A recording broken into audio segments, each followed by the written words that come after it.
டாட்டோ காமி. டாட்டோஸ் இந்த இடம்லாம் ஒண்ணும் இல்ல. இந்த இடம் ஒண்ணும் இல்லல்ல, அங்க ஒண்ணுமே இல்லல்ல. என் பேர் போட்டுக்கோங்க. Okay, make it deal. நீ என் பேரை ஃபர்ஸ்ட் குத்து. உன் பேரை குத்தணுமா?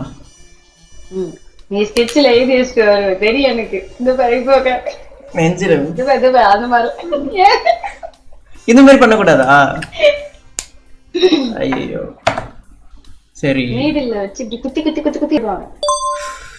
அப்படி ப்ரப்போஸ் பண்ண பொண்ணையோட பச்சை குத்துறனா கஜினி சூர்யா மாதிரி உடம்பெல்லாம் பச்சை குத்தி இருக்கணும். நல்ல பாயிண்ட். பட் யா, ஆமா, எனக்கு தெரிஞ்சு கஜினி உடம்பு ஃபுல்லா இல்ல, மண்டை மண்டை மண்டை ஃபுல்லா எனக்கு பத்தாது. மண்டை இல்ல எனக்கு பத்தாது. நான் அவட வீட்லயே தான் எழுதணும். ரம்யா, பிரியா, அஸ்வினி. போதும் லிஸ்ட் பெருசா போய்கிட்டு இருக்கு.